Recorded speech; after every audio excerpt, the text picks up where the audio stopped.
Olá, pessoal. Hoje, então, é o nosso terceiro encontro. Tá? No nosso primeiro encontro, nós discutimos o conceito da imersão no mundo visual. O segundo encontro foi dado pela fonoaudióloga Viviane Liu, onde se estudou a estrutura de linguagem. E agora, no nosso terceiro encontro, nós vamos começar a discutir a questão de como avaliar a comunicação da criança com transtorno do espectro do autismo. Antes de nós avançarmos na aula de hoje, e hoje nós vamos trabalhar com o protocolo de comunicação, que eu peço que vocês tenham em mãos, este protocolo, eu gostaria de lembrar um pouquinho os principais conceitos que dizem respeito a essa imersão no campo visual e por quê, tá? Quem apresenta transtorno do espectro do autismo apresenta uma engenharia, uma estrutura mental muito diferente, né, do que é no desenvolvimento típico. Isso quer dizer que as crianças apresentam uma forma de conexão entre as áreas do cérebro e elas buscam conexões entre as áreas de uma maneira diferenciada, onde há uma fragilidade nas habilidades cognitivas superiores que envolvem abstração. Por outro lado, a criança é fortemente perceptual, visual, atenta ao detalhe, né? Então, nós precisamos entender essa forma diferente de aprender e de construir conceitos para que a gente possa buscar as estratégias mais adequadas para o desenvolvimento de comunicação. E pensando assim, por que a comunicação é tão difícil para quem tem transtorno do espectro do autismo, mesmo quando a fala está presente? Porque ela é muito simbólica. Esse mundo que nós compartilhamos pela cultura, mediante a interação social e mediante a troca de comunicação verbal e não verbal, é extremamente simbólico, é abstrato, não é figurado, né?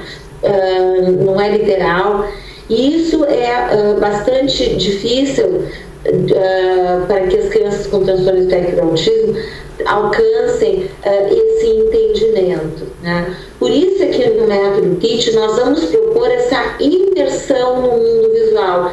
A gente vai procurar apoiar os conceitos para a criança na linguagem que ela entende melhor, que é a linguagem perceptual e concreta. Para isso, quais são as estratégias que nós propomos no primeiro encontro? O uso de murais de rotina, onde a criança possa visualizar a sequência de tarefas do dia. O uso de sistemas de atividades, que são programas passo a passo com figuras das atividades de vida diária, como banho, escovação de dentes, o toalete, ida ao toalete.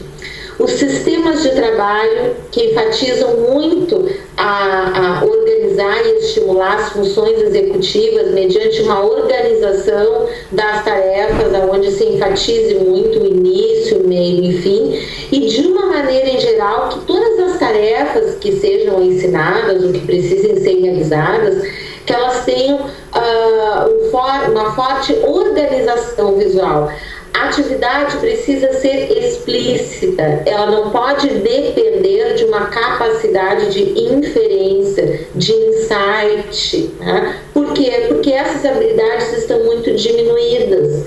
A criança não vai conseguir realizar e provavelmente vai acabar desistindo da tarefa. Então a ideia é nós apoiarmos a compreensão e isso vai favorecer comunicação e aprendizagem, né? Um outro aspecto que é importante, que eu gostaria de trazer para essa nossa aula, é que todas as situações mais relevantes que acontecem em determinado contexto, por exemplo, no contexto da escola, no contexto clínico ou em casa, que a gente possa, no ambiente, prover apoio visual. Por exemplo, colocar na geladeira, na parte externa, figuras das coisas que a criança pode encontrar dentro, né?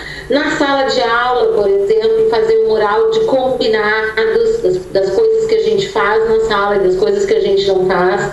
Um lembrete, talvez, das normas sociais, o cumprimento, o obrigada, o com licença, né? E assim por diante. O importante é que sempre que o cuidador for dar uma informação verbal, que ele possa apoiar perceptualmente essa informação. Então, quando o adulto for dar a explicação ou fazer a exigência, a demanda verbal, ele necessariamente precisa prover um apoio visual para aquilo que ele está solicitando, contando ou explicando. Então, esse conceito é um conceito importante que eu gostaria, assim, que agora que a gente está avançando, que isso pudesse estar bem entendido, né? A criança, no primeiro momento, nós vamos fazer uma imersão da criança no mundo visual, no mundo perceptual, com o objetivo de garantir mais compreensão.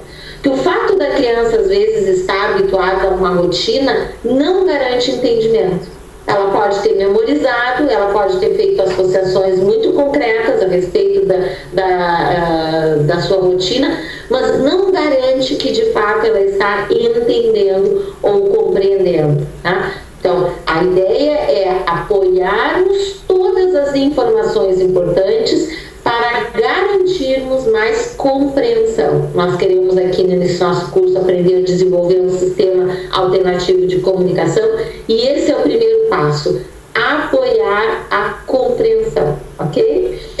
Dito isso, avançamos então para o tema de hoje, que é a ficha, o nosso protocolo de comunicação. Esse protocolo de comunicação, nós vamos observar a criança e vamos fazer um registro das habilidades de comunicação que estão presentes, tá? E como é que nós vamos utilizar esse nosso protocolo? Nós vamos fazer observações breves da criança, então nós vamos trabalhar com observações que podem ser de períodos de 20 minutos, em diferentes contextos. Então, isso pode ser feito em nível clínico, em nível domiciliar ou em nível escolar. O importante é que a gente possa ter pelo menos 3 contextos de observação. Um contexto de observação mais dirigida, onde a gente trabalhe 1 a 1 com a criança.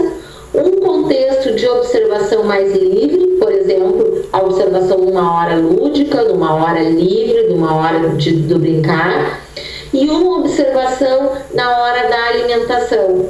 Tá? Então, nós vamos observar a criança e o que nosso foco de atenção é comunicação espontânea. Nós queremos desenvolver um sistema alternativo de comunicação. Ora, a comunicação só se estabelece no interesse ou na necessidade.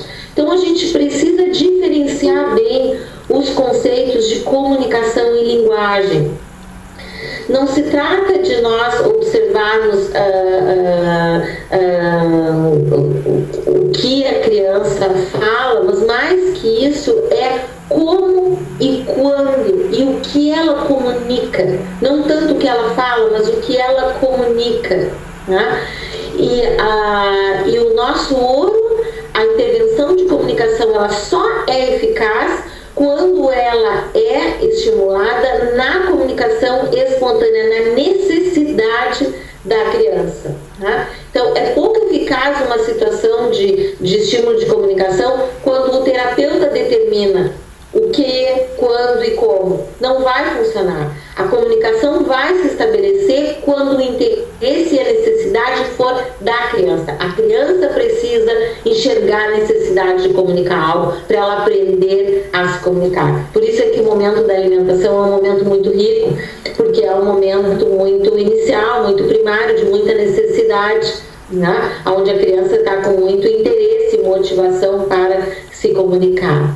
Tá? Então, nós vamos trabalhar com esses protocolos, observando comunicação espontânea em 3 conceitos. Nós vamos ver que nesse protocolo nós vamos trabalhar em 2 direções. Né?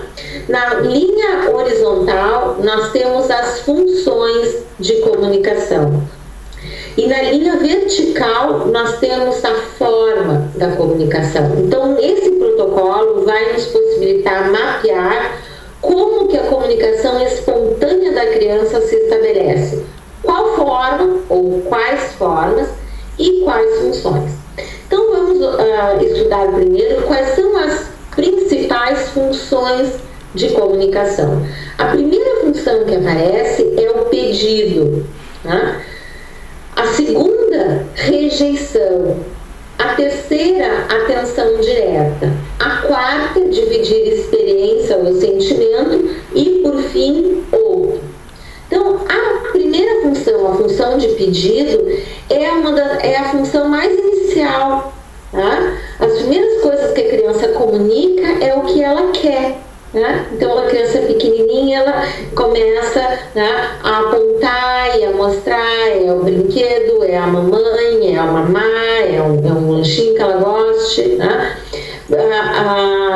É uma função assim bem inicial do desenvolvimento. Depois nós vamos observar como é que a criança rejeita, como é que ela sinaliza ou não, quando ela não quer um brinquedo ou ela não quer mais um determinado alimento, como é que ela faz isso? Depois, a função de atenção direta. Como a criança chama a atenção do cuidador? Né?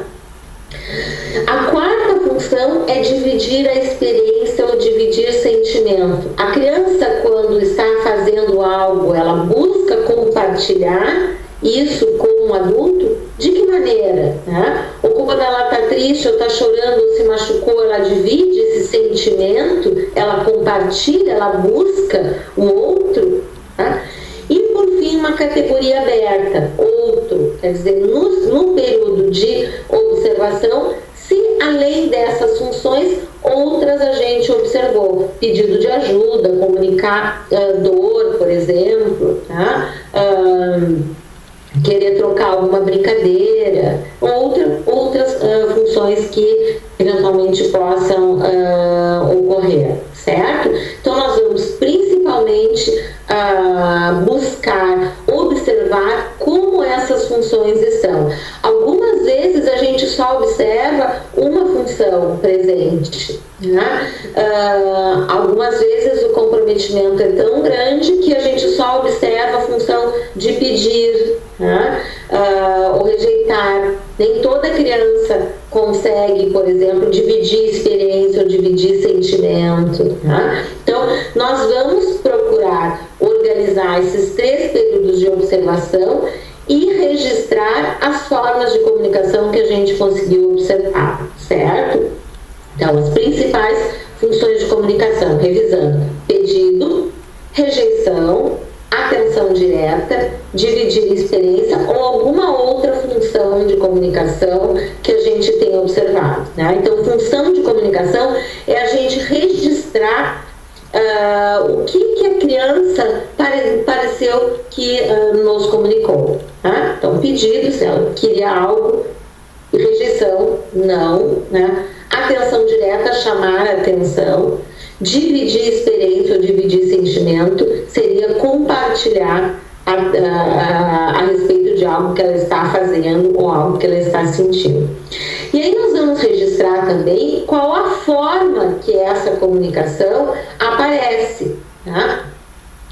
Então aqui nós temos várias possibilidades: motora, gesto, objetos, foto ou desenho, escrita, linguagem de sinais, verbalização ou alguma outra forma não descrita. Tá? Então, o que seria pela ação motora? Na ação motora, a criança faz aquele ato mais mecânico, que a gente chama na literatura, usa o adulto como ferramenta. Tá? A criança nos carrega o cuidador para algo que ela quer, para abrir o iogurte, para abrir a geladeira, para pegar um brinquedo, para ligar o iPad. Né?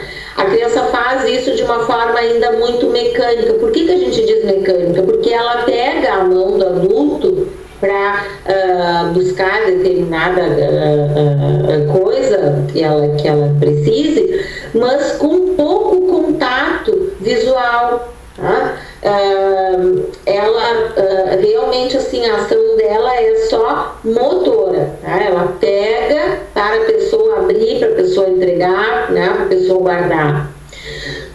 Uma segunda forma seria gestual. A forma gestual já é uma forma mais evoluída, né? A criança já está usando de um movimento que significa algo, e ela mostra então aquele gesto para o cuidador.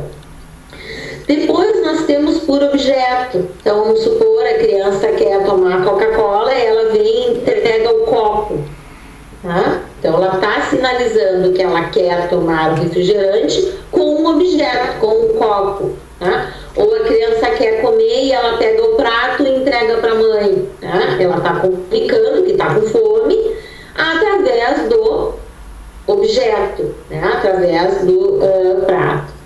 Depois nós temos o recurso de foto ou desenho, né? A criança poderá usar a foto, desenho, mostrar. Depois por escrito, que seria pela palavra. A próxima forma seria linguagem de sinais. E verbalização, que seria pela palavra oral, tá? Então nós vamos observar e fazer um registro. Qual foi a forma, qual foi a função, e nós vamos colocar um asterisco sempre que a criança, junto com isso, emitiu contato visual.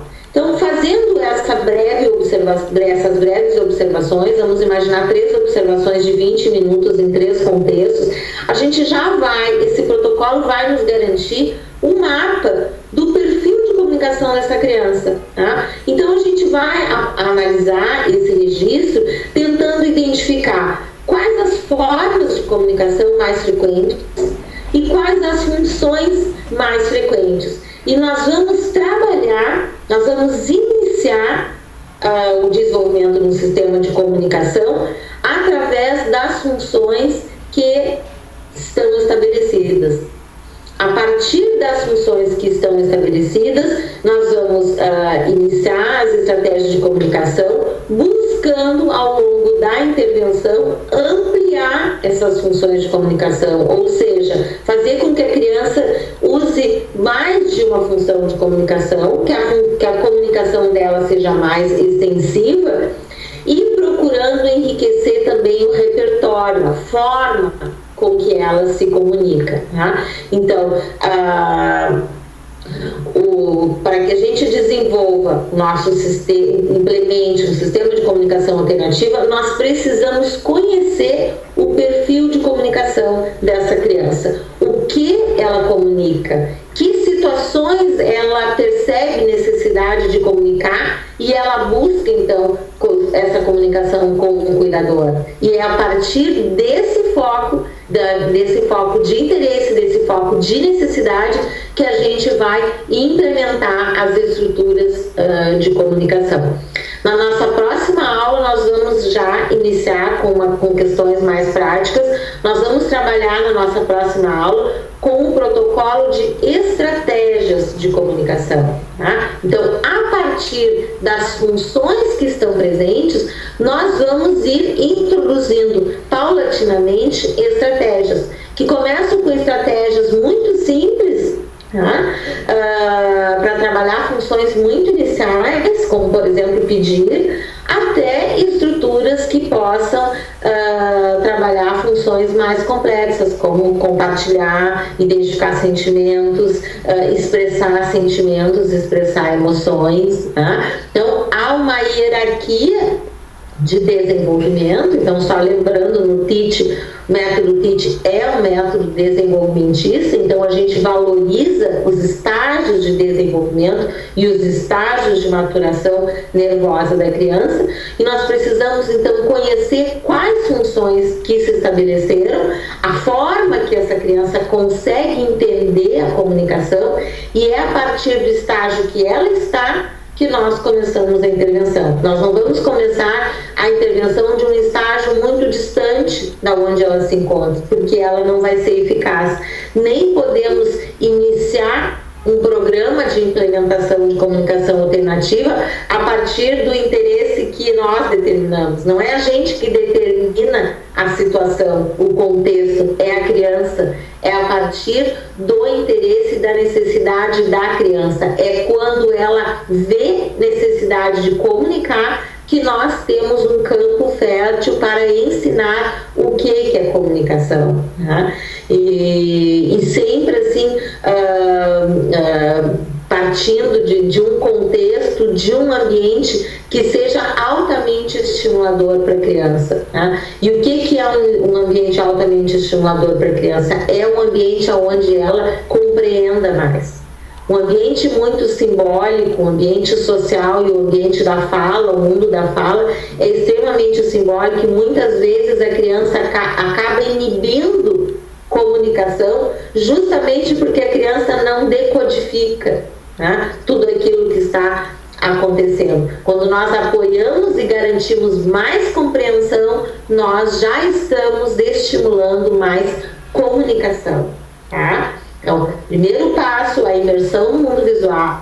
Segundo passo, a gente trabalhar registrando as competências, as funções de comunicação que a criança apresenta, sem ter uma preocupação de que todas as funções tenham que estar presentes. Na maioria das vezes a gente vai observar a presença apenas de uma ou duas funções de comunicação, que isso é do próprio quadro, né? Transtorno do espectro do autismo, a gente não pode esquecer que um dos eixos principais do diagnóstico é a dificuldade com comunicação social, né? E então é um eixo assim bastante delicado. Eu fiz aqui um vídeo rapidamente com algumas estratégias de comunicação só para tentar ilustrar algumas das estratégias que a gente pode utilizar ou o que quer dizer esse ambiente, né, visualmente rico, favorecendo a compreensão.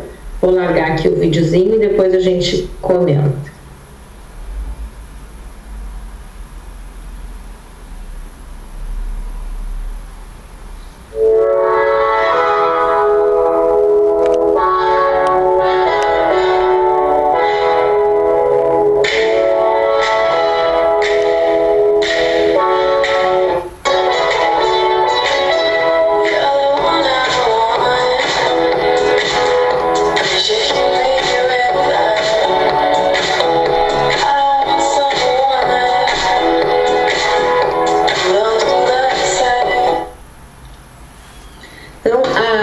Aqui no vídeo a gente vê diferentes estruturas, né? Então alguns murais com emoções, né? Alguns murais com figuras de escolha para jogos no iPad, né? Mural de combinados, né? Então a partir daquilo que é trabalhado com a criança, a partir daquilo que eu desejo que ela entenda, né, e que ela realize, e a partir das dificuldades de compreensão que eu observo nela, eu vou criando essas estruturas no próprio ambiente para favorecer. Por exemplo, um pequeno mural, uma espécie de menu com os jogos disponíveis no iPad. Ou a mesma coisa no espaço do lúdico, uma espécie de menu, tá? Bem que nem o McDonald's, com foto dos brinquedos que nós temos para brincar.